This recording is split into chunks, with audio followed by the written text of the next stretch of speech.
Hello everybody. In continuation of my previous videos on time and work, I am going to discuss few more examples having slightly more difficulty level in this video. So let's start with our first problem. A, B and C work at the same rate. A starts the job and after 25% of the job work is completed, he leaves. B and C take over and complete the remaining work together in 18 more days. Find the time for which A worked. तो ए B सी तीनों एक ही rate पे काम करते हैं, means तीनों की speed एक ही है. सो एक दिन में जितना काम ए करता है उतना ही बी करता है, उतना ही सी करता है. ए स्टार्ट्स द जॉब, ए काम करना शुरू करता है और 25% काम खत्म करने के बाद काम छोड़ के चला जाता है. उसके बाद बी और सी काम शुरू करती हैं और बचा हुआ काम 18 मोर डेज में कंप्लीट करते हैं. तो find the time for which A worked, which means हमें ये निकालना है कि A ने कितने दिन काम किया. So let's solve this problem. After A leaves, बचा हुआ काम था 75%, क्योंकि A ने 25% काम किया और उसके बाद वो छोड़ के चला गया, तो उस समय बचा हुआ काम था 75%, which is 3/4 of the work. अब B and C मिलकर के बाकी का काम करते हैं, बाकी का 3/4 काम करते हैं, जो कि उन्हें करने में 18 डेज लगते हैं, जैसा कि क्वेश्चन में दिया हुआ है. तो अगर 3/4 काम करने में उन्हें 18 डेज लगते हैं, तो पूरा काम करने में it means 1 unit of work करने में उन्हें कितना समय लगेगा. This would be equal to 1 into 18 divided by 3/4. If we solve this becomes 24 days. तो उन्हें पूरा काम करने में शुरू से लेकर के एंड तक अगर दोनों लोग मिलकर के काम करें तो 24 डेज लगेंगे काम को खत्म करने में. अब अगर उनमें से कोई अकेला आदमी इस काम को पूरा खत्म करना चाहता है तो कितना समय लगेगा. सो लेट्स से खाली बी इस काम को पूरा करता है, तो बी को डबल टाइम लगेगा 48 डेज एज कंपेयर टू जितना समय बी और सी दोनों को मिलकर के लगता है, क्योंकि दोनों की स्पीड सेम है. अगर एक आदमी काम छोड़ के चला, एक आदमी काम नहीं करेगा और खाली एक आदमी काम करेगा तो उसे डबल टाइम लगेगा देन नॉर्मल टाइम जो उन दोनों को मिलके लगता. तो अकेले काम करने में बी या सी दोनों में से किसी भी एक को अगर अकेले काम करेगा तो 48 डेज लगेंगे टू कंप्लीट द वर्क. इसको हम इस तरह से भी समझ सकते हैं कि work done by B and C together in 1 day is equal to 1/24, क्योंकि दोनों मिलकर के जब काम करते हैं तो उन्हें 24 डेज लगते हैं पूरा काम खत्म करने में, तो एक दिन में वो 1/24 काम करेंगे. अब अगर खाली B एक दिन में काम कितना कर रहा है वो निकालना है, तो that would be equal to half of the work done by them together, क्योंकि पहले दो लोग मिलकर के एक दिन में 1/24 काम कर रहे थे, अब सिर्फ एक ही आदमी कर रहा है तो वो हाफ काम करेगा, जो दोनों मिलकर कर रहे थे उसका हाफ. तो half of 1/24 which is 1/48. So B will take reciprocal of 1/48, that is 48 days to complete the work alone. तो अगर हमें ये निकालना है कि B को टोटल कितना समय लगेगा काम को खत्म करने में, तो वो 1/48 का रेसिप्रोकल होगा विच इज 48 डेज. अब A भी सेम ही स्पीड पे काम करता है, विच मींस अगर B को पूरा काम खत्म करने में 48 डेज लगते हैं तो A को भी पूरा काम खत्म करने में 48 डेज लगेगा. पूरा काम मतलब शुरू से लेकर एंड तक. अगर काम आज स्टार्ट करे तो A को पूरा काम खत्म करने में 48 डेज लगेंगे. अब हमसे सवाल ये पूछा गया कि A ने एक्चुअली कितने दिन काम किया, तो A ने सिर्फ 25% काम किया था, तो वो 25% काम करने में उसको कितना समय लगेगा. अगर पूरा काम करने में उसको 48 डेज लगते हैं तो 1/4 या 25% काम करने में उसको 48 into 1/4 विच इज 12 डेज लगेंगे. तो A ने काम छोड़ने से पहले 12 दिन तक काम किया, तो our answer is 12 days. Now let's move on to the next problem. Again, A, B and C can complete a piece of work in 20, 30 and 20 days respectively. They start the work together, but A leaves after 5 days. After some more days, C leaves. B completes the remaining work in 5/3 more days. For how many days does B work? तो A, B और C एक काम को खत्म करने में 20, 30 और 20 दिन लगाते हैं अगर वो अकेले अकेले करें तो। अब वो तीनों मिलकर के काम शुरू करते हैं, लेकिन 5 दिन बाद ए काम छोड़ के चला जाता है। कुछ दिनों बाद सी भी काम छोड़ के चला जाता है और बचा हुआ काम बी 5/3 डेज में कंप्लीट करता है। तो हमें यह बताना है कि बी ने कितने दिन काम किया। So let's solve this problem. तो सबसे पहले इस क्वेश्चन में ये दिया हुआ है कि तीनों ने काम एक साथ शुरू किया और ए 5 दिन बाद काम छोड़ के चला गया। It means A B C ने तीनों ने मिलकर के 5 डेज काम किया, क्योंकि शुरू में तीनों ने एक साथ काम शुरू किया था, जैसा कि ऊपर क्वेश्चन में हाईलाइट किया है। तो शुरू में तीनों लोग मिलकर के 5 दिन तक काम करेंगे। अब बी और उसके बाद जब ए चला गया तो बी और सी खाली काम कर रहे थे। लेट्स से बी और सी ने मिलकर के टी डेज तक काम किया, ये हमने एज्यूम कर लिया है क्योंकि ये डेटा क्वेश्चन में नहीं दिया हुआ है। अब जब सी भी काम छोड़ के चला गया तो बी ने अकेले काम किया और उसने 5/3 डेज काम किया। This also I have highlighted in the question. So अकेले बी ने 5/3 डेज काम किया। अब हम ये निकालते हैं कि ए बी और सी ने अकेले अकेले कितने कितने दिन काम किया। So number of days A worked for is 5 days, right, क्योंकि ए 5 दिन के बाद काम छोड़ के चला गया था।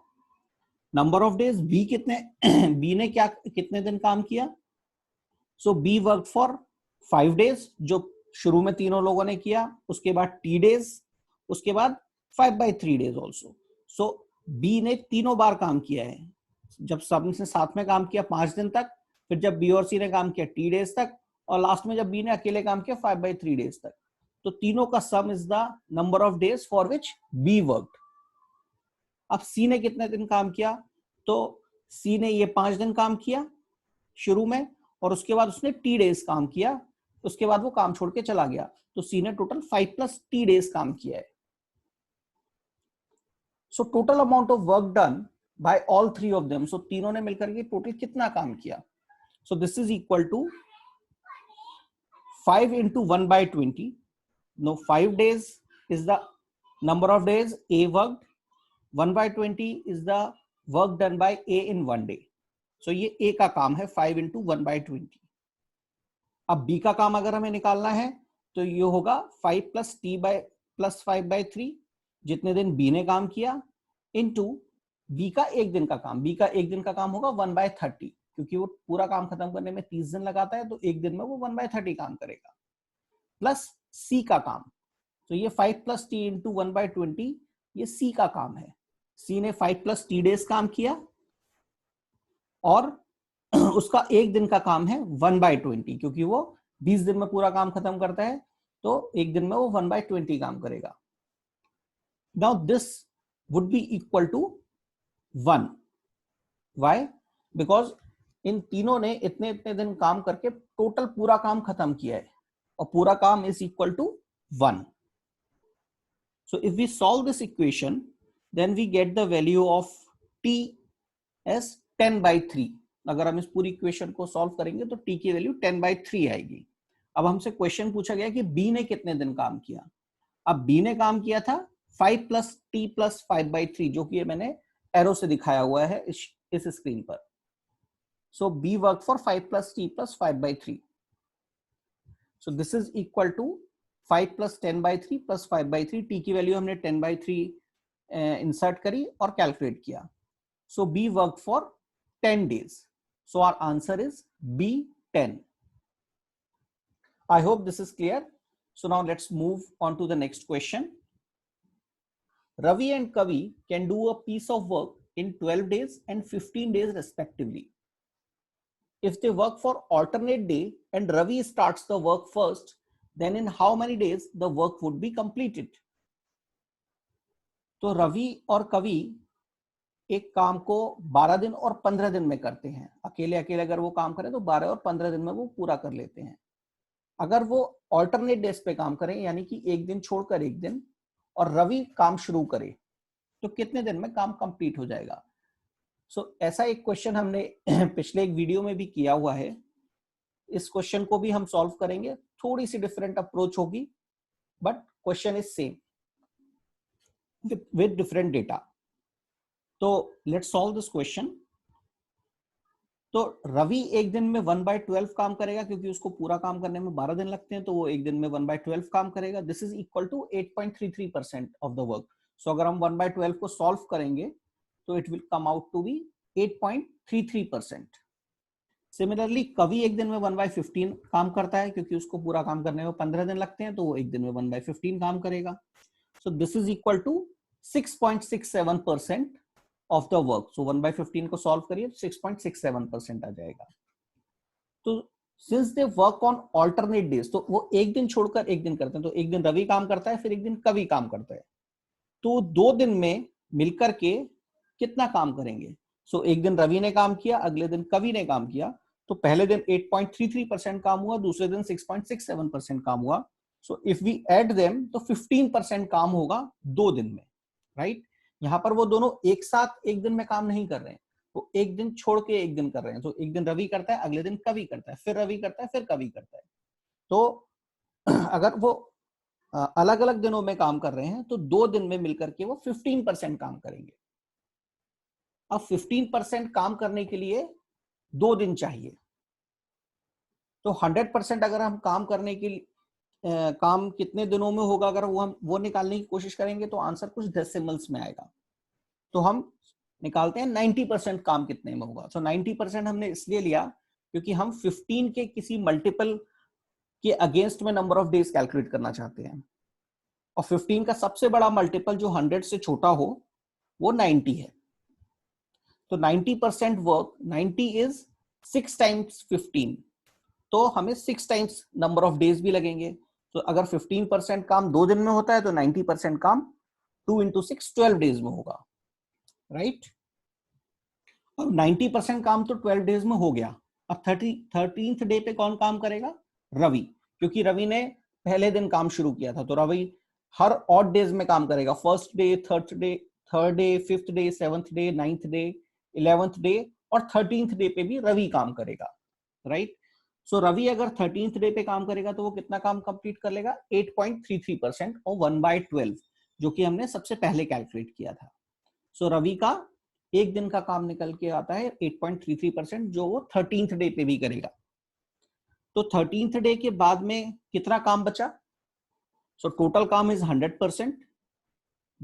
पहले 12 दिन में 90% काम हुआ और 13th डे पे 8.33% काम हुआ.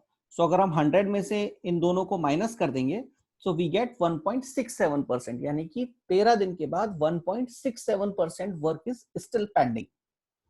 अब ये 1.67% काम 14th डे पे कवि करेगा.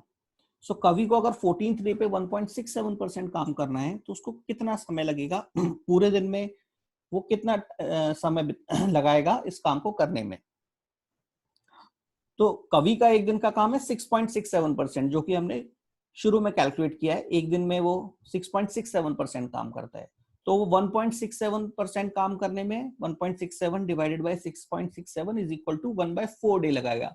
यानी वो 1/4 दिन में पूरा काम कर लेगा, काम को फिनिश कर देगा. तो पूरा काम खत्म होने में कितना समय लगा? सो 13 डेज तक काम किया था दोनों ने मिलकर के, और फिर 14th डे पे कवि 1/4 डे तक काम किया और काम फिनिश हो गया. सो 13 1/4 is the number of days in which work will be completed. So our answer would be C, 13 1/4.